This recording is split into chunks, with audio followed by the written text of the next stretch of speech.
ഇപ്പൊ ഇൽമും ദീനുമുള്ള ആളാണ് ഉമർ റളിയല്ലാഹു അൻഹു എന്ന് നബി സല്ലല്ലാഹു സ്വപ്നത്തിൽ കണ്ടിട്ടുള്ളതാണ്. അൽഹംദുലില്ലാഹി റബ്ബിൽ ആലമീൻ വഅശ്ഹദു അൻ ലാ ഇലാഹ ഇല്ലല്ലാഹു വഹ്ദഹു ലാ ശരീക ലഹു വലിയ്യുസ് സാലിഹീൻ വഅശ്ഹദു അന്ന മുഹമ്മദൻ അബ്ദുഹു വറസൂലുഹു സല്ലല്ലാഹു അലൈഹി വഅലാ അസ്ഹാബിഹി അജ്മഈൻ. അമ്മാ ബഅദ്. ഉമർ ഇബ്നുൽ ഖത്താബ് റളിയല്ലാഹു അൻഹുവിന്റെ സീറയിൽ നിന്നുള്ള കുറച്ച് കാര്യങ്ങളാണ് നമ്മൾ വായിക്കുന്നത്. നമുക്കറിയാം, അദ്ദേഹം രണ്ടാമത്തെ ഖലീഫയാണ്. അതുപോലെ അൽ അശറത്തുൽ മുബശ്ശറൂൻ, സ്വർഗം ഉറപ്പ് പറയപ്പെട്ട 10 സ്വഹാബിമാരിൽ രണ്ടാമത്തെ ആളാണ്. അദ്ദേഹത്തിന്റെ പേര് നമുക്കറിയാം, ഉമർ ഇബ്നുൽ ഖത്താബ് ഇബ്നു നുഫൈൽ ഇബ്നി അബ്ദുൽ ഉസ്സ ഇബ്നി റിയാഹ് ഇബ്നി അബ്ദുല്ലാഹ് ഇബ്നി ഖുർത്ത് ഇബ്നി റസാഹ് ഇബ്നി അദി ഇബ്നി കഅബ് ഇബ്നി ലുഐ. അദി ഇബ്നു കഅബ് ഇബ്നി ലുഐ എന്നത് നബി സല്ലല്ലാഹു അലൈഹി വസല്ലമയുടെ പൂർവികരിൽപ്പെട്ട ഒരാളാണ്. അവിടെ മുതൽ നബി സല്ലല്ലാഹു അലൈഹി വസല്ലമയുടെ നസബും ഉമർ റളിയല്ലാഹുവിന്റെ നസബും കൂടിച്ചേരുന്നു. അങ്ങനെ ഖുറശിയായ നബി സല്ലല്ലാഹു അലൈഹി വസല്ലമയുടെ പൂർവ്വപിതാക്കന്മാരിൽ നിന്ന് തന്നെ അവരോട് യോജിക്കുന്ന നസബുള്ള പരമ്പരയുള്ള ഖുറൈശികളുടെ ഒരു നേതാവായിരുന്നു ഉമർ ഇബ്നുൽ ഖത്താബ് റളിയല്ലാഹു അൻഹു. അദ്ദേഹത്തിന്റെ പിതാവ് അൽ ഖത്താബ് ഇബ്നു നൗഫൽ, അദ്ദേഹത്തിന്റെ ഉമ്മ ഹൻതമ ബിൻതു ഹാഷിം അൽ മഖ്സൂമിയ്യ എന്ന് ഒരഭിപ്രായമുണ്ട്. അതല്ല, ഹൻതമ ബിൻതു ഹിഷാം എന്ന് അഭിപ്രായപ്പെട്ടിട്ടുണ്ട്. ഈ ബിൻതു ഹിഷാം എന്നാണെങ്കിൽ അബൂജഹലിന്റെ സഹോദരിയായിരിക്കും അവരുടെ ഉമ്മ. ഈ അഭിപ്രായമാണ് ശരിയെങ്കിൽ അബൂലഹബിന്റെ സഹോദരിയുടെ മകനാണ് ഉമർ റളിയല്ലാഹു അൻഹു. അദ്ദേഹത്തിന്റെ കുനിയത്ത് അബൂ ഹഫ്സ് എന്നാണ്. മുമ്പ് നമ്മൾ പറഞ്ഞതാണ്, കുനിയത്ത് വിളിക്കുക എന്നുള്ളത് അറബികളുടെ ഒരു ആദത്താണ്, അവരുടെ രീതിയാണ്. അത് നബി സല്ലല്ലാഹു അലൈഹി വസല്ലമയും സ്വഹാബത്തും തുടർന്നിട്ടുള്ള കാര്യമാണ്. ഒരാൾ ബഹുമാനിക്കാൻ വേണ്ടി കുനിയത്ത് ചേർത്തിട്ട് വിളിക്കും. അദ്ദേഹത്തിന് അബൂ ഹഫ്സ് എന്ന് കുനിയത്ത് വരാനുള്ള കാരണം എന്താണ്? സാധാരണഗതിയിൽ മൂത്ത ആൺകുട്ടിയുടെ പേരാണ് കുനിയത്തായിട്ട് ഉപയോഗിക്കുക. അപ്പോൾ അബ്ദുല്ലാഹ് എന്നാണ് മുതിർന്ന ആൺകുട്ടിയുടെ പേരെങ്കിൽ അബു അബ്ദുല്ലാഹ് എന്ന് വിളിക്കും. എന്തുകൊണ്ടാണ് ഉമർ റളിയല്ലാഹു അൻഹുവിന് അബു ഹഫ്സ് എന്ന പേര് വന്നത്? ഹഫ്സ് എന്ന ഒരു കുട്ടി, ഒരു മകൻ അദ്ദേഹത്തിനില്ല. ഹഫ്സ് എന്ന വാക്കിന്റെ അർത്ഥം സിംഹക്കുട്ടി എന്നാണ്. അപ്പോൾ നബി സല്ലല്ലാഹു അലൈഹി വസല്ലമയാണ് അദ്ദേഹത്തിന് ആ കുനിയത്ത് കൊടുത്തത് എന്നാണ് പറയപ്പെടുന്നത്. അദ്ദേഹത്തിന്റെ ധീരത കാരണം. ബദർ യുദ്ധത്തിന്റെ സമയത്താണ് അബു ഹഫ്സ് എന്ന് ആദ്യമായി അദ്ദേഹത്തെ വിളിച്ചത് എന്ന് പറയപ്പെടുന്നു. അൽ ഫാറൂഖ് എന്നാണ് അദ്ദേഹത്തിന്റെ ലഖബ്, വിളിപ്പേര്. അദ്ദേഹം അറിയപ്പെടുന്ന പേര് അൽ ഫാറൂഖ്. നമുക്കറിയാം, ഉമറുൽ ഫാറൂഖ് എന്നാണ് പറയാറുള്ളത്. എന്തുകൊണ്ടാണ് ഫാറൂഖ് എന്നുള്ള പേര് വന്നത്? ഫാറൂഖ് എന്ന് പറഞ്ഞാൽ ഫർറഖ എന്ന് പറഞ്ഞാൽ ഭിന്നിപ്പിച്ചു എന്നാണ്, വേർതിരിച്ചു. അദ്ദേഹത്തിന് ആ പേര് വരാനുള്ള കാരണം, അദ്ദേഹം ഇസ്ലാം സ്വീകരിച്ചതോടുകൂടി മക്കയിൽ മുസ്ലിമും കാഫിറും മുവഹിദും മുശ്രിക്കും വേർതിരിഞ്ഞു. കാരണം അതിനു മുമ്പ് മുസ്ലിങ്ങൾ വളരെ രഹസ്യമായിട്ടായിരുന്നു ദഅവത്ത് നടത്തിയിരുന്നത്. അതുപോലെ തന്നെ ആളുകൾക്കിടയിൽ ഞങ്ങൾ മുസ്ലിങ്ങളാണ് എന്ന് പറഞ്ഞ് പരസ്യമായി നടക്കാൻ പോലും പേടിയായിരുന്നു. പക്ഷെ ഉമർ റളിയല്ലാഹു അൻഹു മുസ്ലിം ആയതോടുകൂടി അവർ പരസ്യമായി പുറത്തിറങ്ങി നടക്കാനും പരസ്യമായി ഇബാദത്ത് ചെയ്യാനും ഒക്കെ തുടങ്ങി. അതുപോലെ ഉമറിന്റെ കൂടെ ഒരാളെ കണ്ടാൽ അത് മുസ്ലിമാണ് എന്ന് വ്യക്തമാകും. അങ്ങനെ ഇസ്ലാമും കുഫറും തമ്മിൽ വേർതിരിച്ചു എന്നുള്ള അർത്ഥത്തിലാണ് അൽ ഫാറൂഖ് എന്ന അദ്ദേഹം അറിയപ്പെട്ടത്. അദ്ദേഹം ജനിച്ചത് ആമുൽ ഫീൽ, ആനക്കലഹം, കാബ വിളിക്കാൻ വേണ്ടി ആനയുമായി യമനിൽ നിന്ന് സൈന്യം വന്ന ആ സംഭവം, അത് കഴിഞ്ഞ് 13 വർഷം കഴിഞ്ഞിട്ടാണ് അദ്ദേഹം ജനിച്ചത്. അപ്പം നബി സല്ലല്ലാഹു അലൈഹി വസല്ലമയേക്കാൾ 13 വർഷം പ്രായം കുറഞ്ഞ, 13 വയസ്സ് കുറഞ്ഞ ആളാണ് ഉമർ റളിയല്ലാഹു അൻഹു. അദ്ദേഹത്തിന്റെ ശരീരപ്രകൃതത്തെക്കുറിച്ച് പറയുന്നത്, ഖാൻ റളിയല്ലാഹു അൻഹു തവീലൻ ജസീമൻ, വളരെ നീണ്ടു തടിച്ച ആളായിരുന്നു ഉമർ റളിയല്ലാഹു അൻഹു. ശദീദ സല, നല്ല കഷണ്ടിയുള്ള ആളായിരുന്നു, മുടി തലയിൽ കുറവായിരുന്നു. അബ്യദ് തഅലുഹു ഹുംറ, ചുവപ്പ് കലർന്ന വെളുപ്പ് നിറമായിരുന്നു. അതുപോലെ തന്നെ അദ്ദേഹത്തെക്കുറിച്ച് പറയുന്നത് കാന അഅ്സറ യസർ, അദ്ദേഹം ഇടത് കൈയും വലത് കൈയും ഒരുപോലെ ഉപയോഗിക്കുന്ന ആളായിരുന്നു. ചില ആൾക്കാർക്ക് ഇടത് കൈ ആയിരിക്കും കൂടുതൽ സ്വാധീനം, ഭൂരിപക്ഷം ആളുകൾക്കും വലത് കൈ ആയിരിക്കും സ്വാധീനം. അദ്ദേഹത്തിന് ഇടതും വലതും ഒരുപോലെ ഉപയോഗിക്കാൻ സാധിക്കുമായിരുന്നു. ജാഹിലിയ കാലത്ത് തന്നെ ഉമർ റളിയല്ലാഹു അൻഹു ഖുറൈശികളുടെ അഷ്റാഫ് ഖുറൈശ് എന്നറിയപ്പെടുന്ന, അവരുടെ കൂട്ടത്തിലെ നേതാക്കന്മാരെന്നറിയപ്പെടുന്ന വിഭാഗത്തിൽ പെട്ട ആളായിരുന്നു. അദ്ദേഹത്തിന് അവരെ ഏൽപ്പിച്ചിരുന്ന ജോലി സഫാറത്ത് എന്ന് പറഞ്ഞാൽ ഇന്നത്തെ കാലത്ത് എംബസികൾക്കൊക്കെ സഫാറത്ത് എന്നാ പറയാം. അന്ന് അദ്ദേഹം ഖുറൈശികളും മറ്റു ഗോത്രങ്ങളും തമ്മിലുള്ള നയതന്ത്രപരമായ കാര്യങ്ങൾ, യുദ്ധവും മറ്റു കാര്യങ്ങളൊക്കെ വരുമ്പോൾ പരസ്പരം സംഭാഷണം നടത്താനൊക്കെ പറഞ്ഞേക്കുക ഉമർ റളിയല്ലാഹു അൻഹുവിനെയാണ്. അങ്ങനെയുള്ള ആളായിരുന്നു അദ്ദേഹം. അതുപോലെ തന്നെ ജാഹിലിയ കാലത്ത് തന്നെ ഒരു നിരവധി കഴിവുകളുള്ള ആളായിരുന്നു. അന്ന് അദ്ദേഹത്തിന് വായന അറിയാമായിരുന്നു. അന്ന് വായന അറിയാന്ന് പറഞ്ഞാൽ ഇന്ന് വിമാനം പുറത്തുനിന്ന് വരുന്നതിനേക്കാളും വലിയ കഴിവാണ്. കാരണം അത്രയും ആളുകൾ, ഇന്ന് എത്ര പൈലറ്റുമാരുണ്ടോ അത്രയും ആളുകളൊന്നില്ല എഴുത്തറിയുന്ന ആളുകൾ. വിരലെണ്ണാവുന്ന ആളുകൾക്കാണ് എഴുത്തുമാനെ അറിയുന്നത്. ആ കൂട്ടത്തിൽ ഒരാളായിരുന്നു ഉമർ റളിയല്ലാഹു അൻഹു. അപ്പോൾ ദുന്യവിയായ കാര്യങ്ങളിൽ മുൻനിരയിൽ നിന്നിരുന്ന ഒരാളാണ് ഉമർ റളിയല്ലാഹു അൻഹു. അതുപോലെ തന്നെ അദ്ദേഹത്തിന് പിന്നെ മൽപ്പിടുത്തത്തിൽ മുസാറഅത്ത്, മൽപ്പിടുത്തം അതിൽ മികച്ചു നിന്നിരുന്ന ഒരാളാണ്. അതുപോലെ തന്നെ കുതിര പന്തയം അല്ലെങ്കിൽ കുതിരപ്പുറത്ത് പിന്നെ കുതിരയെ ഓടിപ്പിക്കുന്ന കാര്യത്തിൽ കഴിവുള്ള ആളായിരുന്നു. അതുപോലെ തന്നെ കവിയായിരുന്നു ഉമർ റളിയല്ലാഹു അൻഹു. ധാരാളം കവിത പഠിക്കുകയും കവിത പറയുകയും ചെയ്യുന്ന ആളായിരുന്നു. അതുപോലെ നല്ലൊരു കച്ചവടക്കാരനായിരുന്നു അദ്ദേഹം. ഖുർആനിൽ അല്ലാഹു തആല പറഞ്ഞതുപോലെ റിഹ്ലതശ് ശിതാഇ വസ്സൈഫ്, തണുപ്പ് കാലത്തും അതുപോലെ തന്നെ ചൂട് കാലത്തും അള്ളാഹു ഖുറൈശികൾക്ക് കച്ചവടത്തിനുള്ള യാത്ര എളുപ്പമാക്കി കൊടുത്തു എന്ന് പറയുന്നുണ്ട്. അതെന്താണ് ഉദ്ദേശിക്കുന്നത്? ചൂടുകാലമായാൽ അവർ ഷാമിലേക്ക് പോകും, ഫലസ്തീൻ, സിറിയ തുടങ്ങിയ രാജ്യങ്ങളിലേക്ക് പോയി കച്ചവടം ചെയ്യും. തണുപ്പ് കാലമായാൽ യമനിലേക്ക് പോകും. ഈ യാത്രകളിലൊക്കെ പോകാറുള്ള ആളായിരുന്നു ഉമർ റളിയല്ലാഹു അൻഹു. അപ്പോൾ ഇങ്ങനെയുള്ള കഴിവുകളൊക്കെ ഉള്ള ഒരു നേതാവായിരുന്നു ഉമർ റളിയല്ലാഹു അൻഹു. നബി സല്ലല്ലാഹു അലൈഹി വസല്ലം റസൂലായി വന്നപ്പോൾ, റിസാലത്ത് കിട്ടിയപ്പോൾ സ്വാഭാവികമായും ഖുറൈശികളുടെ യുദ്ധകാര്യങ്ങളൊക്കെ നോക്കുന്ന ആളാണ്. അതുകൊണ്ട് അദ്ദേഹം ഏറ്റവും വലിയ ശത്രുവായിരുന്നു ഇസ്ലാമിൻ്റെ. നബി സല്ലല്ലാഹു അലൈഹി വസല്ലമയോട് കടുത്ത ശത്രുതയുള്ള ആളായിരുന്നു. നബി സല്ലല്ലാഹു അലൈഹി വസല്ലമയെ കൊല്ലാൻ അദ്ദേഹം ശ്രമിച്ചിരുന്നുവെന്ന് ചരിത്രങ്ങൾ കാണാം. അങ്ങനെയുള്ള കടുത്തൊരു ശത്രുവായിരുന്നു അദ്ദേഹം. പക്ഷേ നബി സല്ലല്ലാഹു അലൈഹി വസല്ലം ദുആ ചെയ്തതായി ഇമാം തിർമിദി ഉദ്ധരിച്ച ഹദീസിൽ കാണാം, അല്ലാഹുമ്മ അഇസ്സൽ ഇസ്ലാമ ബി അഹബ്ബി ഹാദൈനി റജുലൈനി ഇലൈക്. അല്ലാഹുവേ, ഈ രണ്ടു പേരിൽ ആരെയാണോ നിനക്ക് കൂടുതൽ ഇഷ്ടം അവനെ കൊണ്ട് ഇസ്ലാമിന് നീ ഇസ്സത്ത് നൽകണമേ എന്ന് നബി സല്ലല്ലാഹു അലൈഹി വസല്ലം പ്രാർത്ഥിച്ചു.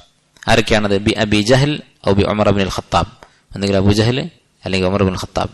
അങ്ങനെ രണ്ടുപേരും ഖുറൈശികളുടെ നേതാക്കന്മാരും വലിയ സ്വാധീനമുള്ള ആളുകളുമാണ്. ഈ രണ്ടിലൊരാൾ മുസ്ലിം ആകണമേ എന്ന് നബി സല്ലല്ലാഹു അലൈഹി വസല്ലം പ്രാർത്ഥിച്ചു. അല്ലാഹു തആല പ്രാർത്ഥന സ്വീകരിച്ചു. അങ്ങനെ നബി സല്ലല്ലാഹു അലൈഹി വസല്ലമയുടെ നുബുവത്തിന്റെ, പ്രവാചകത്വത്തിന്റെ 6ാമത്തെ വർഷം ഉമർ റളിയല്ലാഹു അൻഹു ഇസ്ലാം സ്വീകരിച്ചു. അദ്ദേഹം ഇസ്ലാം സ്വീകരിച്ചതിന് ശേഷം നമുക്കറിയാം, അദ്ദേഹം ഇസ്ലാം സ്വീകരിച്ച കഥ നിങ്ങൾ കേട്ടിരിക്കും. പക്ഷെ അത് ലഈഫാണ്. അദ്ദേഹം തന്റെ സഹോദരി ഇസ്ലാം സ്വീകരിക്കുകയും അങ്ങനെ സഹോദരിയുമായി പിന്നെ സംസാരമുണ്ടായി, അവരിൽ നിന്ന് ഖുർആൻ കേട്ടു, സഹോദരിയുടെ ഭർത്താവിൽ നിന്ന് ഖുർആൻ കേൾക്കുകയും അങ്ങനെ ഇസ്ലാം സ്വീകരിച്ചു എന്ന് പറയുന്നത് ലഈഫാണ്. അദ്ദേഹത്തിന്റെ ഇസ്ലാം സ്വീകരണവുമായി ബന്ധപ്പെട്ട ഒരു സംഭവം സ്വഹീഹ് ബുഖാരിയിലുണ്ട്. അത് ഇങ്ങനെയല്ല ഉള്ളത്. അതിലും ഉറപ്പിച്ച് പറഞ്ഞിട്ടില്ല അങ്ങനെയാണ് ഇസ്ലാം സ്വീകരിച്ചത് എന്ന് പറഞ്ഞിട്ടില്ല. അത് ജിന്നുകൾ സംസാരിക്കുന്ന ഒരു ശബ്ദം ഉമർ റളിയല്ലാഹു അൻഹു കേട്ടതായി, ഒരു നബി വന്നിട്ടുണ്ട് എന്നർത്ഥത്തിൽ ജിന്നുകൾ വിളിച്ച് പറയുന്നതായി അദ്ദേഹം കേട്ട ഒരു സംഭവം പറയുന്നുണ്ട് ജാഹിലിയത്തിൽ. അല്ലാഹു ആലം, അതായിരിക്കാം അദ്ദേഹം ഇസ്ലാം സ്വീകരിക്കാനുള്ള കാരണം എന്നേ പറയാൻ സാധിക്കുകയുള്ളൂ. ഏതായിരുന്നാലും അദ്ദേഹം ഇസ്ലാം സ്വീകരിച്ചതിന് ശേഷം മുസ്ലിമീങ്ങൾക്ക് വലിയ പ്രതാപമുണ്ടായി. ഉമർ റളിയല്ലാഹു അൻഹു ഇസ്ലാം സ്വീകരിച്ചപ്പോൾ, വലൈക്കും അസ്സലാം വറഹ്മത്തുള്ളാഹി, അദ്ദേഹത്തിന്റെ ഉമ്മയുടെ കുടുംബം അദ്ദേഹത്തിന്റെ സംരക്ഷണം ഏറ്റെടുത്തു. മുമ്പ് നമ്മൾ പറഞ്ഞിട്ടുണ്ട്, അബൂബക്കർ റളിയല്ലാഹു അൻഹുവിനെ ഇബ്നു ദഗിന്ന എന്ന് പറയുന്ന മുശ്രിക്ക് ഏറ്റെടുത്തതുപോലെ ഉമർ റളിയല്ലാഹു അൻഹുവിന്റെ അമ്മാവന്മാർ അദ്ദേഹത്തെ ഏറ്റെടുത്തു, അദ്ദേഹത്തിന്റെ സംരക്ഷണം. ഉമറിനെ ആരും ഉപദ്രവിക്കരുത് എന്നവർ പറഞ്ഞു. പക്ഷേ അദ്ദേഹത്തിന്റെ സ്വഭാവം നമ്മൾ നോക്കൂ. മറ്റുള്ള മുസ്ലിമീങ്ങൾ, അദ്ദേഹം ഇസ്ലാം സ്വീകരിക്കുമ്പോൾ 40ാമത്തെ മുസ്ലിമാണ്. അതിനു മുമ്പ് 39 ആളുകളാണ് ഇസ്ലാം സ്വീകരിച്ചിട്ടുള്ളത്. അപ്പോൾ ഈ 40ൽ ബാക്കിയുള്ള ആളുകളൊക്കെ പീഡിപ്പിക്കപ്പെടുന്നുണ്ട്. 1-2 ആൾക്കാർ മാത്രമേ രക്ഷപ്പെടുന്നുള്ളൂ. നബി സല്ലല്ലാഹു അലൈഹി വസല്ലം അദ്ദേഹത്തെ അബൂ താലിബ് സംരക്ഷിക്കുന്നുണ്ട്. അതുപോലെ അബൂബക്കർ റളിയല്ലാഹു അൻഹുവിനെ ഇബ്നു ദഗിന്ന ഏറ്റെടുത്തിട്ടുണ്ട്. ഇങ്ങനെ 1-2 മുസ്ലിമീങ്ങൾക്ക് മാത്രമേ മുശ്രിക്കുകളുടെ സംരക്ഷണമുള്ളൂ. ബാക്കിയുള്ള സ്വഹാബിമാർ മുഴുവൻ മർദ്ദിക്കപ്പെടുകയാണ്. അത് കണ്ടപ്പോൾ ഉമർ റളിയല്ലാഹു അൻഹു സഹിച്ചില്ല. അദ്ദേഹം എന്ത് ചെയ്തു? തൻ്റെ അമ്മാവന്മാരോട് പറഞ്ഞു, നിങ്ങളുടെ ഈ സംരക്ഷണം ഞാൻ തിരിച്ചു തന്നിരിക്കുന്നു എന്ന് പറഞ്ഞു. ഇനി അവരുടെ സംരക്ഷണത്തിലല്ല എന്ന് അദ്ദേഹം പ്രഖ്യാപിച്ചു. കാരണം ഞാൻ മാത്രം സുഖമായിട്ട് ജീവിക്കുക, മറ്റു മുസ്ലിങ്ങൾ തല്ലുകൊള്ള, ഇത് അദ്ദേഹത്തിന് സഹിച്ചില്ല. അങ്ങനെ അദ്ദേഹം പിന്നീട് അടികൊള്ളാൻ തുടങ്ങിയെന്നാണ്.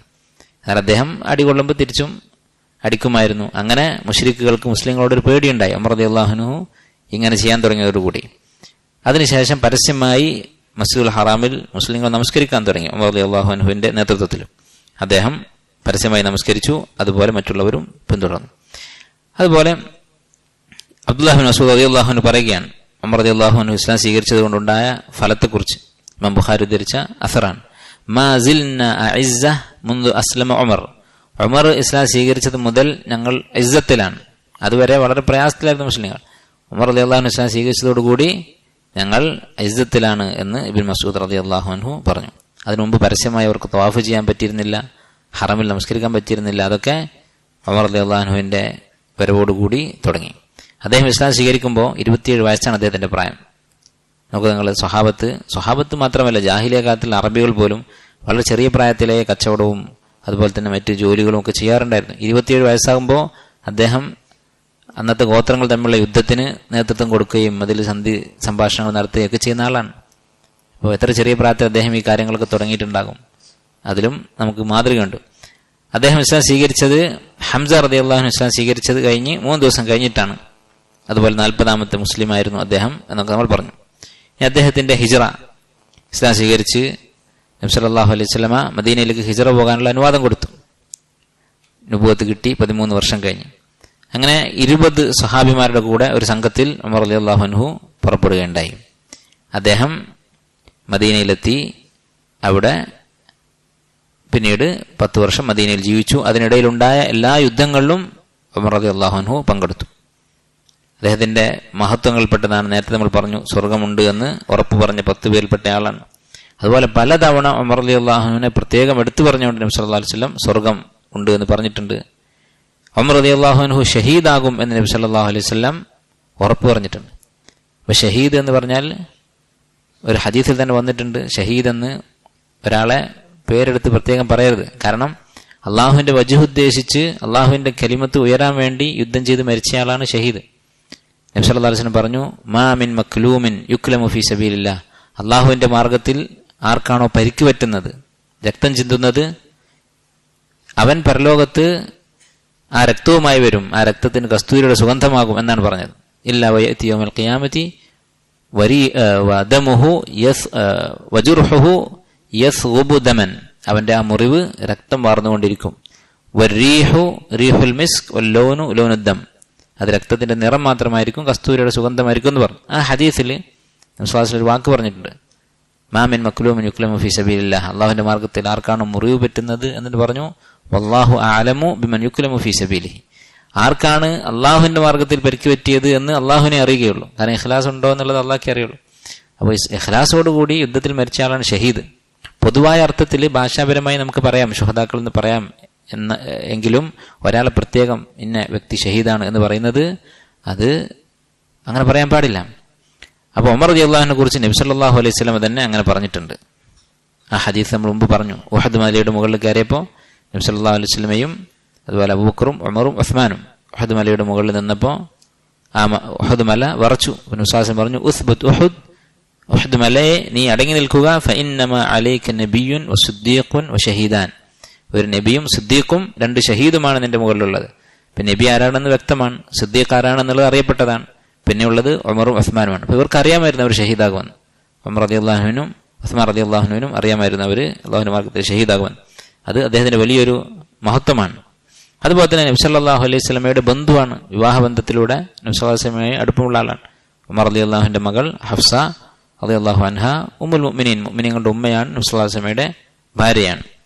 നബി സല്ലല്ലാഹു അലൈഹി വസല്ലമയുടെ കൂടെ എല്ലാ യുദ്ധത്തിലും അദ്ദേഹം പങ്കെടുത്തിട്ടുണ്ട്. അതിൽ നമുക്കറിയാം, ബദറിൽ പങ്കെടുത്തവരോട് നിങ്ങളുടെ എല്ലാ പാപങ്ങളും പൊറുക്കപ്പെട്ടിരിക്കുന്നു, ഇനി നിങ്ങൾക്ക് എന്തും ചെയ്യാം എന്ന് അല്ലാഹു തആല പറഞ്ഞതാണ്. അതുപോലെ തന്നെ ഉഹദ് യുദ്ധത്തിൽ പലരും പിന്തിരിഞ്ഞപ്പോൾ ഉറച്ചു നിന്ന് പോരാടിയ ആളാണ് ഉമർ റളിയല്ലാഹു അൻഹു. അതുപോലെ തന്നെ ഹുനൈൻ യുദ്ധത്തിലും ബൈഅത്തുർ റിദ്വാനിലും ഇങ്ങനെയുള്ള എല്ലാ യുദ്ധങ്ങളിലും അദ്ദേഹം പങ്കെടുത്തിട്ടുണ്ട്. നബി സല്ലല്ലാഹു അലൈഹി വസല്ലമ നേരിട്ട് പങ്കെടുക്കാത്ത യുദ്ധങ്ങൾ, അങ്ങനെയുള്ള യുദ്ധത്തിന് ശരീഅത്ത് എന്ന് പറയാം. നബി സല്ലല്ലാഹു അലൈഹി വസല്ലം പങ്കെടുത്ത യുദ്ധത്തിന് ഗസ്വത്ത് എന്ന് പറയും. ഇങ്ങനെയുള്ള പല ശരീഅത്തുകളിലും ഉമർ റളിയല്ലാഹു അൻഹു പങ്കെടുത്തിട്ടുണ്ട്. പലതിന്റെയും അമീറായിരുന്നു അദ്ദേഹം. അതുപോലെ നബി സല്ലല്ലാഹു അലൈഹി വസല്ലം ഇദ്ദേഹത്തെ 2 തവണ സ്വപ്നം കണ്ടിട്ടുണ്ട്. സ്വപ്നം കണ്ടിട്ട് നബി സല്ലല്ലാഹു അലൈഹി വസല്ലമ നല്ല അർത്ഥത്തിൽ ആ സ്വപ്നം വ്യാഖ്യാനിച്ചിട്ടുണ്ട്. എന്താണ് കണ്ടത്? ഒരിക്കൽ അവിടെ നിന്ന് പറഞ്ഞു, ഇമാം ബുഖാരി ഉദ്ധരിച്ച ഹദീസാണ്. അദ്ദേഹം നബി സല്ലല്ലാഹു അലൈഹി വസല്ലം സഹാബത്തിനോട് പറയുകയാണ്, ബൈന അന നായിം, ഞാൻ ഉറങ്ങി കിടക്കുമ്പോൾ, ഉതീതു ബിഖദഹിൻ ലബൻ, ഉതീതു ബിഖദഹി ലബൻ, ഒരു പാൽപാത്രം എൻ്റെ അടുത്തേക്ക് കൊണ്ടുവന്നു. ഫശരിബ്തു, അങ്ങനെ ഞാൻ കുടിച്ചു. ഹത്ത ഇന്നി ലഅറ അർരിയ യഖ്റുജു ഫി അദ്ഫാരി, എത്രത്തോളം എന്ന് വെച്ചാൽ കുടിച്ചിട്ടുള്ള ആ ഒരു കുളിർമ, കുടിച്ച് വയറ് നിറഞ്ഞാലുണ്ടാകുന്ന ആ ഒരു കുളിര് അതെന്റെ നഖങ്ങൾക്കിടയിലൂടെ ഞാൻ അനുഭവിച്ചു. അത്രമാത്രം പാല് കുടിച്ചു എന്നർത്ഥം. സുമ്മ അഅതൈതു ഫദ്ലി ഉമർ ഇബ്നുൽ ഖത്താബ്, എന്നിട്ട് ആ കുടിച്ചതിന്റെ ബാക്കി ആ പാത്രം, അതിലുള്ള പാല് ഞാൻ ഉമറിന് കൊടുത്തു എന്ന് പറഞ്ഞു. അപ്പോൾ സ്വഹാബത്ത് ചോദിച്ചു, ഫമ അവ്വൽതുഹു യാ റസൂലല്ലാഹ്, എന്താണ് ഇതിന്റെ വ്യാഖ്യാനം? ഈ പാലിനെ എന്തായിട്ടാണ് വ്യാഖ്യാനിക്കുന്നത്? ഖാല നബി സല്ലല്ലാഹു അലൈഹി വസല്ലം പറഞ്ഞു, അൽ ഇൽം, ഇൽമാണ്. അപ്പോൾ നബി സല്ലല്ലാഹു അലൈഹി വസല്ലമ എടുത്ത ഇൽമിന്റെ ബാക്കിയാണ് ഉമർ റളിയല്ലാഹു അൻഹു കൊടുത്തിട്ടുള്ളത്. ഈ ഉമ്മത്തിൽ ഏറ്റവും ഇൽമുള്ള ആളുകളാണ് ഖുലഫാഉർ റാഷിദൂൻ. നബി സല്ലല്ലാഹു അലൈഹി വസല്ലം കഴിഞ്ഞാൽ അബൂബക്കർ, ഉമർ റളിയല്ലാഹു അൻഹു. ചില പണ്ഡിതന്മാർ നബി സല്ലല്ലാഹു അലൈഹി വസല്ലം കഴിഞ്ഞാൽ ഉമർ റളിയല്ലാഹു അൻഹു ആണ് ഏറ്റവും കൂടുതൽ ഇൽമുള്ളത് എന്ന് ഈ സംഭവത്തിന്റെ അടിസ്ഥാനത്തിൽ പറഞ്ഞിട്ടുണ്ട്, ഇൽമിന്റെ കാര്യത്തിൽ. പക്ഷേ നമുക്കറിയാം ഉമർ റളിയല്ലാഹു അൻഹുവിന്റെ റിവായത്തുകൾ കുറവാണ്, ഫത്വകൾ കുറവാണ്. ഇമാം ഇബ്നു റജബ് റഹിമഹുല്ലാ അദ്ദേഹത്തിന്റെ ബയാനു ഫദ്ലി ഇൽമി സലഫ് എന്ന കിതാബിൽ പറഞ്ഞിട്ടുണ്ട്. ഈ ഒരു സംഭവത്തിൽ നിന്ന് നമുക്ക് മനസ്സിലാക്കാം, അതായത് 4 ഖലീഫമാരുടെയും ഫത്വകൾ കുറവാണ് എന്നതിൽ നിന്ന് നമുക്ക് എന്ത് മനസ്സിലാക്കാം? ഇൽമ് എന്ന് പറഞ്ഞാൽ സംസാരമല്ല, ഒരാൾ കുറെ സംസാരിക്കുന്നു എന്നുള്ളതല്ല ഇൽമ്. നേരെ മറിച്ച് ഒരാളുടെ മനസ്സിൽ തട്ടിയ, അയാളുടെ ജീവിതത്തിൽ മാറ്റം വരുത്തിയ കാര്യം എന്താണോ അതാണ് ഇൽമ്. അപ്പോൾ ഒരുപാട് സംസാരിക്കുക എന്നതല്ല ഇൽമിന്റെ അടിസ്ഥാനം എന്ന് ഈ സംഭവത്തിന് മനസ്സിലാക്കാം. എന്തുകൊണ്ടാണ് ഉമർ റളിയല്ലാഹു അൻഹു കൂടുതൽ സംസാരിക്കാതിരുന്നത്, ഇൽമ് പഠിപ്പിക്കാതിരുന്നത്? അദ്ദേഹം മുസ്ലിമീങ്ങളുടെ മറ്റ് കാര്യങ്ങളിൽ തിരക്കിലായിരുന്നു. രാജ്യഭരണം, യുദ്ധം, ഇങ്ങനെയുള്ള കാര്യങ്ങൾ തിരക്കിലായിരുന്നു. അപ്പോൾ ഒരാൾക്ക് ഇൽമുണ്ടെങ്കിൽ അയാൾ ആ ഇൽമ് എപ്പോഴും സംസാരിച്ചുകൊണ്ടിരിക്കുന്നില്ല എന്നതുകൊണ്ട് അദ്ദേഹത്തിന് ഇൽമില്ല എന്ന് പറയാൻ സാധിക്കുകയില്ല. അങ്ങനെയുള്ള ആളുകളോട് ഫിത്നകൾ ഉണ്ടാകുമ്പോൾ ചോദിക്കേണ്ടതില്ല, അല്ലെങ്കിൽ കൂടുതൽ സംസാരിക്കുന്നവരോടാണ് ചോദിക്കേണ്ടത് എന്നുള്ളത് ശരിയല്ല. ഇൽമുള്ള ഒരാൾ ചിലപ്പോൾ ആളുകൾക്കിടയിലേക്ക് ഇറങ്ങാതെ ചിലപ്പോൾ അയാൾ എന്തെങ്കിലും കാരണം കൊണ്ട് എവിടെയെങ്കിലും ഒറ്റ കഴിയുന്നുണ്ടാകും. ചിലപ്പോൾ അയാൾക്ക് കൂടുതൽ ക്ലാസ്സും എഴുത്തും ഒന്നും ഉണ്ടായിക്കൊള്ളുന്നില്ല. പക്ഷെ ചോദിക്കേണ്ടത് ഇൽമുള്ളവരോടാണ്. സഹാബത്ത് വലിയ വലിയ ഫിത്നകൾ ഉണ്ടാകുമ്പോൾ ഉമർ റളിയല്ലാഹു അൻഹുവാണ് ചോദിക്കാറുള്ളത്. കാരണം ഈ ഹദീസിന്റെ അടിസ്ഥാനത്തിൽ നബി സല്ലല്ലാഹു അലൈഹി വസല്ലം കുടിച്ച പാല് അത് ഉമർ റളിയല്ലാഹു അൻഹുവാണ് കൈമാറിയത്, അത് ഇൽമാണ് എന്നാണ് നബി സല്ലല്ലാഹു അലൈഹി വസല്ലം വ്യാഖ്യാനിച്ചത്. മറ്റൊരു ഹദീസിൽ നബി സല്ലല്ലാഹു അലൈഹി വസല്ലം മറ്റൊരു സ്വപ്നം വിശദീകരിക്കുന്നത് കാണാം. അത് ഇമാം ബുഖാരി ഉദ്ധരിച്ചിട്ടുള്ളതാണ്. വിശ്വാസം പറഞ്ഞു, ഞാൻ ഉറങ്ങുന്ന സമയത്ത് റഅയ്തു അന്നാസ യുറദൂന അലയ്യ, ജനങ്ങളെ എൻ്റെ മുന്നിൽ പ്രദർശിപ്പിക്കാൻ തുടങ്ങി, ആളുകളെ എൻ്റെ മുന്നിൽ കാണിക്കാൻ തുടങ്ങി. വ അലൈഹിം ഖുമുസ്, അവരുടെയൊക്കെ ശരീരത്തിൽ ഖമീസുണ്ട്, നീളക്കുപ്പായമുണ്ട്. മിൻഹാ മാ യബ്ലുഗു സ്തുതി, അതിൽ ചിലരുടെ വസ്ത്രം അവരുടെ മുല വരെ, നെഞ്ച് വരെ എത്രയേ ഉള്ളൂ എന്ന് പറഞ്ഞാൽ വസ്ത്രത്തിന് എത്ര ഇറക്കമുള്ളൂ, വളരെ കുറവാണ്. മറ്റുള്ള ചില ആളുകൾ മിൻഹാ മദൂന ദാലിക്, കുറച്ചുകൂടി ഇറക്കമുണ്ട്. വഉരിദ അലയ്യ ഉമർ ഇബ്നുൽ ഖത്താബ് വഅലൈഹി ഖമീസുൻ യജുറു, പക്ഷെ ഉമർ റളിയല്ലാഹു അൻഹു വന്നപ്പോൾ അദ്ദേഹത്തിന്റെ കമീസ് വലിച്ചയച്ചാണ് നടക്കുന്നത് എന്ന് പറഞ്ഞു. നബി സല്ലല്ലാഹു അലൈഹി വസല്ലം ഈ സ്വപ്നം വ്യാഖ്യാനിക്കുകയാണ്. സഹാബത്ത് ചോദിച്ചു, ഫമ അവൽത് ദാലിക യാ റസൂലല്ലാഹ്, എന്താണ് ഈ സ്വപ്നത്തിന്റെ വ്യാഖ്യാനം? അപ്പോൾ സ്വപ്നത്തിന്റെ വ്യാഖ്യാനം ചിലപ്പോൾ ആ കണ്ടത് അതുപോലെ അല്ല വ്യാഖ്യാനിക്കുക, ചിലപ്പോൾ അതിന് ചില സൂചനകളായിരിക്കും സ്വപ്നം. ഇപ്പോൾ ഇവിടെ വസ്ത്രം വലിച്ചയക്കുക എന്ന് പറഞ്ഞാൽ ലാഹിറായ അർത്ഥത്തിൽ ഒരു മാസിയത്താണ്. പക്ഷെ നബി സല്ലല്ലാഹു അലൈഹി വസല്ലം പറഞ്ഞു, അദ്ദീൻ, ദീനാണത്. അതായത് ദീന് കുറവുള്ള ആളുകളുണ്ടാവും, കൂടുതലുള്ള ആളുകളുണ്ടാവും. ഉമർ റളിയല്ലാഹു അൻഹുവിന് വളരെയധികം ദീനുണ്ട്, ആവശ്യത്തിൽ കൂടുതൽ, വലിച്ചയച്ച് നടക്കാൻ മാത്രം ദീനുണ്ട് എന്നർത്ഥം. അപ്പോൾ ഇൽമും ദീനുമുള്ള ആളാണ് ഉമർ റളിയല്ലാഹു അൻഹു എന്ന് നബി സല്ലല്ലാഹു അലൈഹി വസല്ലം സ്വപ്നത്തിൽ കണ്ടിട്ടുള്ളതാണ്. അതുപോലെ തന്നെ ഉമർ റളിയല്ലാഹു അൻഹു മറ്റൊരു ഫضലാണ്. നബി സല്ലല്ലാഹു അലൈഹി വസല്ലം പറഞ്ഞു, ഇന്നല്ലാഹ ജഅലൽ ഹഖ്ഖ അലാ ലിസാനി ഉമർ വഖൽബിഹി, ഇമാം തിർമിദി ഉദ്ധരിച്ചതാണ്. അല്ലാഹു തആല ഉമർ റളിയല്ലാഹു അൻഹുവിന്റെ നാവിൽ അതുപോലെ അദ്ദേഹത്തിന്റെ ഖൽബിലും ഹക്ക് സ്ഥാപിച്ചിരിക്കുന്നു എന്ന് പറഞ്ഞാൽ മറ്റു ഹദീസുകൾ അത് വിശദീകരിക്കുന്നുണ്ട്.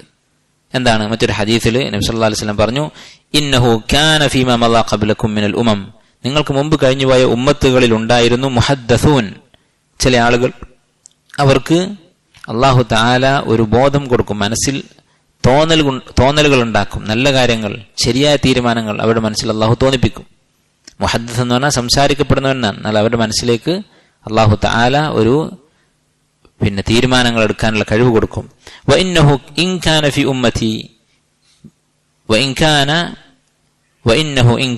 ഉമ്മതി മിൻഹും, അങ്ങനെ ആരെങ്കിലും ഈ ഉമ്മത്തിൽ ഉണ്ടാവുകയാണെങ്കിൽ ഫഇന്നഹു ഉമർ ഇബ്നുൽ ഖത്താബ്, അത് ഉമർ ആയിരിക്കും എന്ന് പറഞ്ഞിട്ടുണ്ട്. ഇത് പലപ്പോഴും അദ്ദേഹത്തിന്റെ ചരിത്രത്തിൽ നമുക്ക് കാണാവുന്നതാണ്. പല നിർണായകമായ ഘട്ടങ്ങളിലും ഉമർ റളിയല്ലാഹു അൻഹുവിന്റെ തീരുമാനം അല്ലാഹു തആല ശരിവെച്ചതായിട്ട്. ഉദാഹരണത്തിന് ബദറിൽ പിടിച്ച ബന്ദികൾ, ബദർ യുദ്ധം കഴിഞ്ഞ് പിടിച്ച യുദ്ധ തടവുകാർ, അവരെന്ത് ചെയ്യണമെന്ന് ചർച്ചയുണ്ടായി സ്വഹാബത്തിന്റെ ഇടയിൽ. അബൂബക്കർ റളിയല്ലാഹു അൻഹു പറഞ്ഞു, അവരെ വിട്ടേക്കാം എന്ന് പറഞ്ഞു. അവർ ഇസ്ലാമിലേക്ക് വന്നേക്കും എന്നുള്ള പ്രതീക്ഷയിൽ അവരോട് ദയ കാണിച്ച് വിട്ടയച്ചാൽ അവർ ഇസ്ലാമിലേക്ക് വരാനുള്ള സാധ്യതയുണ്ട്. ഇങ്ങനെയൊക്കെ വിചാരിച്ചിട്ട് അബൂബക്കർ റളിയല്ലാഹു അൻഹു നമുക്കറിയാം വളരെ റഹ്മത്തുള്ള ഒരാളായിരുന്നു, ഒരു വെറുതെ വിടാമെന്ന് പറഞ്ഞു. നബി സല്ലല്ലാഹു അലൈഹി വസല്ലമക്ക് അതിനോടായിരുന്നു താല്പര്യം, അബൂബക്കർ റളിയല്ലാഹു അൻഹുവിന്റെ തീരുമാനത്തോടാണ് താല്പര്യം. പക്ഷെ ഉമർ റളിയല്ലാഹു അൻഹു സമ്മതിച്ചില്ല, അവരെ കൊന്നേ പറ്റുകയുള്ളൂ. അതും ഓരോരുത്തരും അവനവന്റെ ബന്ധുക്കളെ കൊല്ലണം. മദീനയിലുള്ള മുഹാജിറുകൾ ഈ പിടിക്കപ്പെട്ട ആളുകളോട് വല്ല കുടുംബബന്ധം ഉണ്ടെങ്കിൽ ആ ബന്ധുവിനെ കൊല്ലണം എന്ന് പറഞ്ഞു. അങ്ങനെ നബി സല്ലല്ലാഹു അലൈഹി വസല്ലം അബൂബക്കർ റളിയല്ലാഹുവിനോട് ചായവോടുകൂടി നിൽക്കുന്ന സമയമാണ്. പക്ഷെ ആയത്തിറങ്ങി ഉമർ റളിയല്ലാഹുവിനെ ശരിവെച്ചുകൊണ്ട്. അതുപോലെ നിരവധി സംഭവങ്ങൾ ഉണ്ടായിട്ടുണ്ട്. ഹിജാബിന്റെ ആയത്ത് ഉമർ റളിയല്ലാഹു നബി സല്ലല്ലാഹു അലൈഹി വസല്ലമയോട് പറയുമായിരുന്നു, റസൂലെ താങ്കളുടെ അടുത്തേക്ക് പല ആളുകളും വരും, നല്ലവരും വരും, മോശപ്പെട്ട ആളുകൾ വരും, അതുകൊണ്ട് താങ്കളുടെ ഭാര്യമാർക്ക് ഒരു ഹിജാബ് താങ്കൾക്ക് നിർദ്ദേശിച്ചുകൂടെ, അവർക്ക് ഹിജാബ് ധരിക്കാൻ കൽപ്പിച്ചുകൂടെ എന്ന് ഉമർ റളിയല്ലാഹു പറയാറുണ്ടായിരുന്നു. അത് അല്ലാഹു സുബ്ഹാനഹു വ തആല ശരിവെച്ച് ഹിജാബിന്റെ ആയത്തിറങ്ങി. യാ അയ്യുഹൻ നബിയ്യു ഖുൽ ലി അസ്വാജിക വബനാതിക വനിസാഇൽ മുഅ്മിനീന യുദ്നീന അലൈഹിന്ന മിൻ ജലാബിബിഹിന്ന സൂറത്തു അഹ്സാബിൽ ആയത്തിറങ്ങി. ഇങ്ങനെ പലതവണ ഉമർ റളിയല്ലാഹുവിന്റെ വാക്കുകൾക്ക് യോജിച്ച രീതിയിൽ വഹി ഇറങ്ങിയിട്ടുണ്ട്.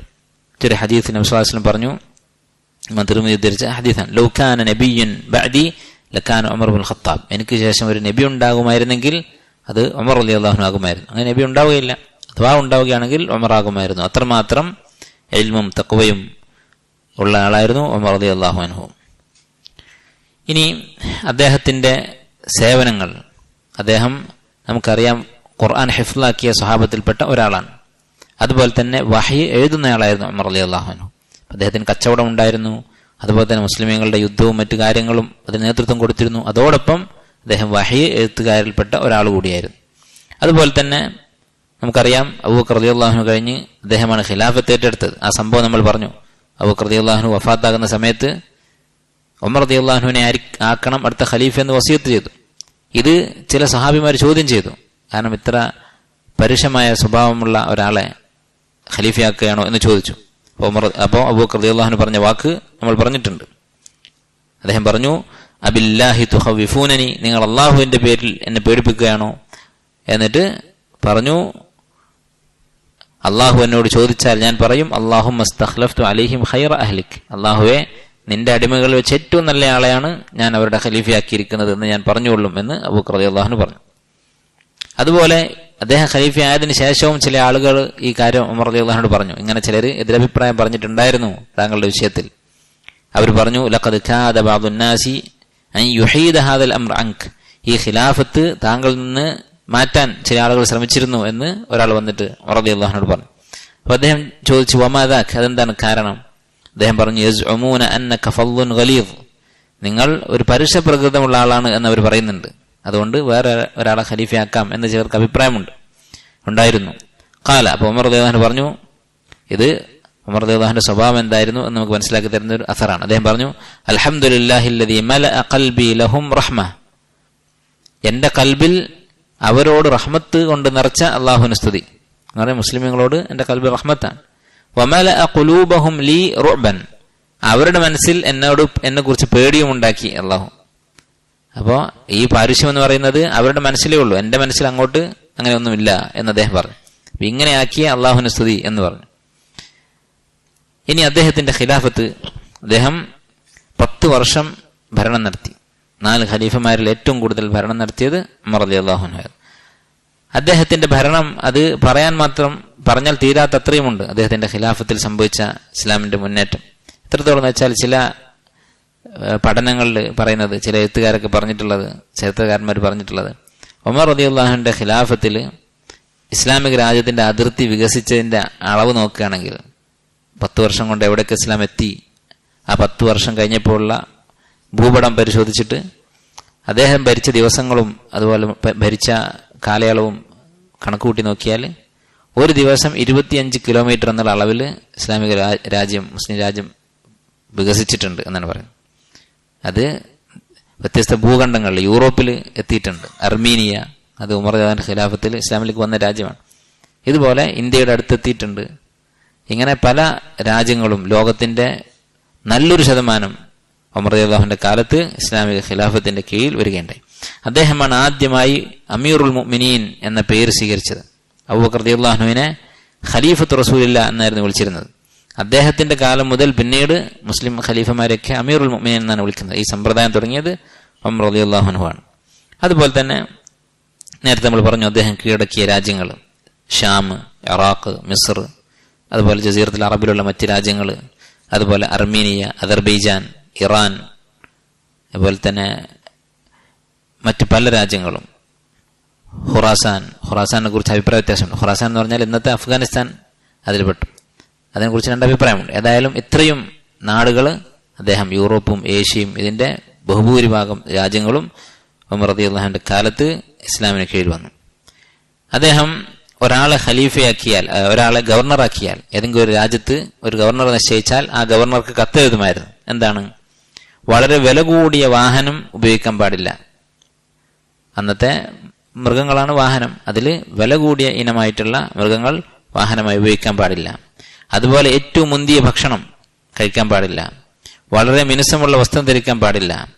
ആവശ്യക്കാർക്ക് പ്രവേശിക്കാൻ സാധിക്കാത്ത വിധത്തിൽ വാതിലടച്ച് വീട്ടിലിരിക്കാൻ പാടില്ല. അല്ലെങ്കിൽ അവരുടെ കാര്യങ്ങൾ നടത്തുന്ന ഓഫീസുകളുണ്ടെങ്കിൽ അവിടെ ആരെയും തടയാൻ പാടില്ല. ഒരാവശ്യമായി വരുന്ന ആളെ തടയാൻ പാടില്ല. ഇത്രയും കാര്യങ്ങൾ അദ്ദേഹം എഴുതും. അതിലെന്തെങ്കിലും ഒന്ന് ചെയ്താൽ ആ ഗവർണർ അദ്ദേഹം ശിക്ഷിക്കുമായിരുന്നു, ഉദ്യോഗസ്ഥന്മാരെ ശിക്ഷിക്കുമായിരുന്നു. അതുപോലെ തന്നെ തറാവീഹ് നമസ്കാരം തുടങ്ങിയത്, ജമാഅത്തായി സ്ഥാപിച്ചത് ഉമർ റളിയല്ലാഹു അൻഹു. നബി സല്ലല്ലാഹു അലൈഹി വസല്ലം മാതൃക കാണിച്ചതാണ്. പിന്നീട് അത് നിർത്തിവെച്ചു. പിന്നീട് അത് തുടങ്ങിയത് ഉമർ റളിയല്ലാഹു അൻഹു ആണ്. അതുപോലെ തന്നെ ഹിജ്റ വർഷം തുടങ്ങിയത് അദ്ദേഹമാണ്. നമുക്കറിയാം, നമ്മുടെ മാസങ്ങൾ മുഹറം, സഫർ, ഈ മാസങ്ങൾ എന്നോ മുമ്പുള്ളതാണ്. അല്ലാഹു തആല ആകാശഭൂമികൾ സൃഷ്ടിച്ച കാലം മുതലുള്ളതാണ്. ഇന്ന ഇദ്ദത്ത ശുഹൂരി ഇൻദല്ലാഹി യൗമ ഖലഖസ് സമാവാതി ഇന്ന ഇദ്ദത്ത ശുഹൂരി ഇൻദല്ലാഹി 12 ശഹറൻ ഫി കിതാബില്ലാഹ് യൗമ ഖലഖസ് സമാവാതി വൽ അർദ്. ആകാശഭൂമികൾ സൃഷ്ടിച്ചത് മുതൽ 12 മാസങ്ങളാണുള്ളത്. എന്നാൽ ഹിജ്റ വർഷം ഉമർ റളിയല്ലാഹു അൻഹു തുടങ്ങിയത്. ഒരു വർഷം ഉണ്ടായിരുന്നില്ല, മാസം പറയും. അങ്ങനെ മുഹറം മുതൽ തുടങ്ങി ദുൽഹിജ്ജായിട്ട് വീണ്ടും മുഹറം എന്ന് പറയും. പക്ഷെ വർഷത്തിന്റെ കണക്ക് പറയാറില്ല. വർഷം അവർ പറയാ ആമുൽ ഫീൽ, അല്ലെങ്കിൽ ആമുൽ ഫീൽ കഴിഞ്ഞിട്ട് രണ്ടാമത്തെ വർഷം, അങ്ങനെ എന്തെങ്കിലും ഒരു സംഭവം പറഞ്ഞിട്ട് അതിനോട് താരതമ്യം ചെയ്തിട്ടാണ് വർഷം പറയാറുണ്ടായത്. ഉമർ റളിയല്ലാഹു അൻഹുവിന്റെ കാലത്ത് ലോകം മുഴുവൻ ഇസ്ലാം പ്രചരിച്ചു. അപ്പോൾ ഒരു രാജ്യത്ത് നിന്ന് മറ്റൊരു രാജ്യത്തേക്ക് ചിലപ്പോൾ കത്തെഴുതേണ്ടി വരും.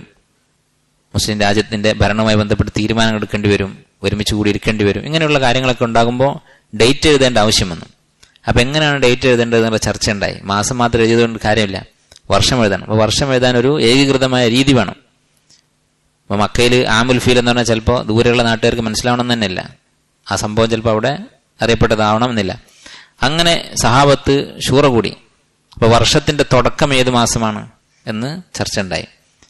അങ്ങനെ ഉമർ റളിയല്ലാഹു അൻഹു അതുപോലെ അദ്ദേഹത്തിന്റെ കൂടെ ഉണ്ടായിരുന്ന സഹാബത്തും കൂടി അവസാനം അവർ എത്തിച്ചേർന്നത് ഹിജ്റ അവലംബമാക്കിയിട്ട് ഹിജ്റ പോയ വർഷം 1ാമത്തെ വർഷം എന്നതിന്റെ അടിസ്ഥാനത്തിൽ അവർ ഇസ്ലാമിക കലണ്ടർ ഉണ്ടാക്കി. അത് അദ്ദേഹത്തിന്റെ കാലത്ത് നടന്ന ഒരു വലിയ സംഭവമാണ്. അതുപോലെ തന്നെ ഉമർ റളിയല്ലാഹു അൻഹു തുടങ്ങിയ ഒരു കാര്യമാണ്, അദ്ദേഹം രാത്രിയിൽ ജനങ്ങളുടെ കാര്യങ്ങൾ അന്വേഷിക്കാൻ വേണ്ടി ഇറങ്ങി നടക്കാറുണ്ടായിരുന്നു. ജനങ്ങളുടെ വിവരം അന്വേഷിക്കാൻ വേണ്ടി രാത്രിയിൽ മദീനയിൽ ഇറങ്ങി നടക്കാറുണ്ടായിരുന്നു. അതുപോലെ കള്ളുകുടിക്ക് 80 അടി എന്നുള്ള ശിക്ഷ ഉമർ റളിയല്ലാഹു അൻഹു നടപ്പിലാക്കിയതാണ്. അതുപോലെ തന്നെ സൈന്യങ്ങൾ, മുസ്ലിം രാജ്യത്തിന് ഒരു ഔദ്യോഗിക സൈന്യം ഉണ്ടാക്കിയത് ഉമർ റളിയല്ലാഹു അൻഹു. അതിനു മുമ്പ് ഖലീഫ കൽപ്പിക്കും, ജനങ്ങളൊക്കെ കൂടി ഇറങ്ങി യുദ്ധത്തിന് പോകും, അങ്ങനെയായിരുന്നു. അതല്ലാതെ ഒരു ഔദ്യോഗികമായ സൈന്യം, അവർക്ക് ശമ്പളം, അവർക്ക് അവരുടെ പേരൊക്കെ എഴുതി വെച്ചിട്ടുള്ള രേഖ, ഇതൊക്കെ ഉണ്ടാക്കിയത് ഉമർ ഇബ്നു ഖത്താബ് റളിയല്ലാഹു തആല അൻഹു ആയിരുന്നു. അതുപോലെ തന്നെ എല്ലാ മുസ്ലിമീങ്ങൾക്കും അദ്ദേഹം ശമ്പളം കൊടുക്കുമായിരുന്നു. എല്ലാവർക്കും മാസത്തിൽ ചെലവിന് അദ്ദേഹം പൈസ കൊടുക്കുമായിരുന്നു. അതിൽ അദ്ദേഹത്തിന്റെ പേര് സാധാരണ പണിക്കാരുടെ കൂടെ, ഓരോ ജോലി ചെയ്യുന്നവർക്ക് അതിനനുസരിച്ചുള്ള ശമ്പളമാണ് കൊടുക്കുന്നത്. അദ്ദേഹം കൂലിപ്പണിക്കാരുടെയും അതുപോലെ ഏറ്റവും താഴെക്കടയിലുള്ള ആളുകളുടെ കൂട്ടത്തിലായിരുന്നു അദ്ദേഹത്തിന് എണ്ണിയിരുന്നത്. അങ്ങനെ ഏറ്റവും കുറഞ്ഞ ശമ്പളമായിരുന്നു അദ്ദേഹം വാങ്ങിയിരുന്നത്. ഈ ലിസ്റ്റിൽ പേരെഴുതിയിരുന്നത് നബി സല്ലല്ലാഹു അലൈഹി വസല്ലമയുമായുള്ള ഖറാബത്തിന്റെ, കുടുംബത്തിന്റെ അടിസ്ഥാനത്തിലായിരുന്നു. ബനു ഹാഷിം, നബി സല്ലല്ലാഹു അലൈഹി വസല്ലമയുടെ അഹ്ലുൽ ബൈത്തിൽപ്പെട്ട ആളുകൾ ആദ്യം, പിന്നെ അവരോട് കുടുംബം കൊണ്ട് അടുത്ത ആളുകൾ അതിനുശേഷം. അങ്ങനെയായിരുന്നു അദ്ദേഹം മുസ്ലിമീങ്ങളുടെ പേര് അദ്ദേഹത്തിന്റെ രേഖകൾ എഴുതി വെച്ചിരുന്നത്. അതുപോലെ ഷാമിലേക്ക് യഹൂദികളെ നാടുകടത്തി. മദീനയിലുണ്ടായിരുന്ന യഹൂദികളെ ഷാമിലേക്ക്, സിറിയയിലേക്ക് നാടുകടത്തി. അതുപോലെ തന്നെ നജ്റാനിലുണ്ടായിരുന്ന ക്രിസ്ത്യാനികളെ കൂഫയിലേക്ക് പറഞ്ഞയച്ചു. എന്തിനാണിത് ചെയ്തത്?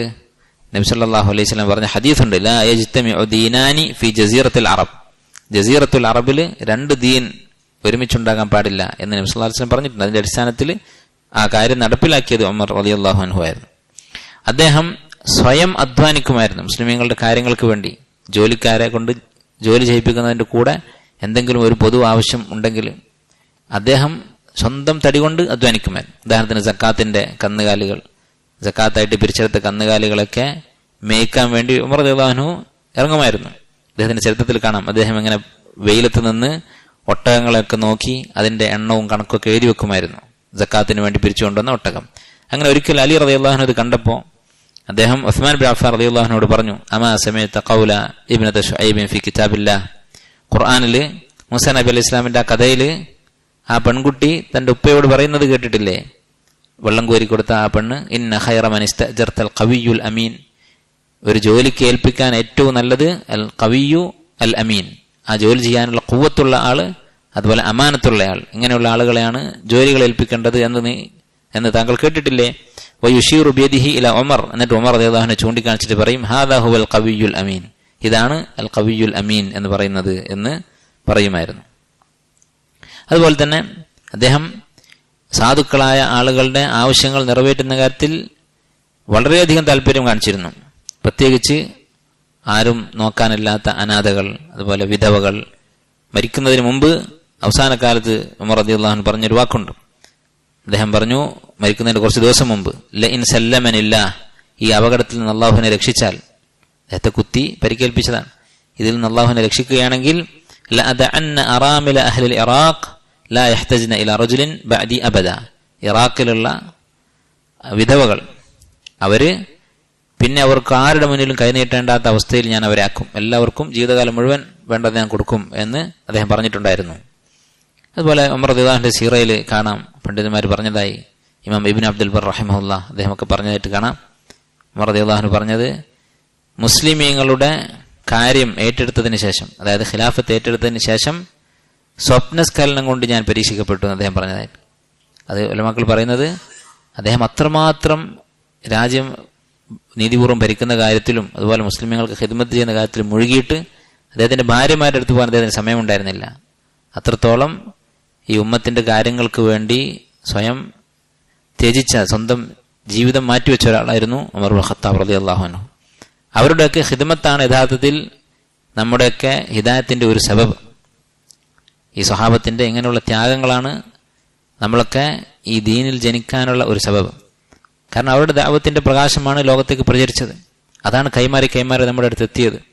അല്ലാഹു സുബ്ഹാനഹു വ തആല അവർക്ക് അതിനർഹമായ പ്രതിഫലം കൊടുക്കട്ടെ. അപ്പൊ ഇങ്ങനെയുള്ള സ്വഹാബത്തിനെ അറിയുക, അവരുടെ അസറുകൾ പഠിക്കുക, അവരെ അനുകരിക്കാൻ പരമാവധി ശ്രമിക്കുക എന്നുള്ളത് അത് നിർബന്ധമാണ്. അത് സുന്നത്തായ കാര്യമല്ല. അല്ലാഹു സുബ്ഹാനഹു വ തആല നമുക്ക് അതിനുള്ള തൗഫീഖ് നൽകട്ടെ. ബാക്കി ഇൻഷാ അല്ലാഹ് അദ്ദേഹത്തെ കുറിച്ച് നമുക്ക് അടുത്തൊരു ദിവസം വായിക്കാം. അല്ലാഹു തആല അലം വസല്ലല്ലാഹു വസല്ലം അലാ അബ്ദിഹി വറസൂലിഹി നബിയിന മുഹമ്മദ് വആലിഹി വഅസ്ഹാബിഹി അജ്മഈൻ വൽഹംദുലില്ലാഹി റബ്ബിൽ ആലമീൻ.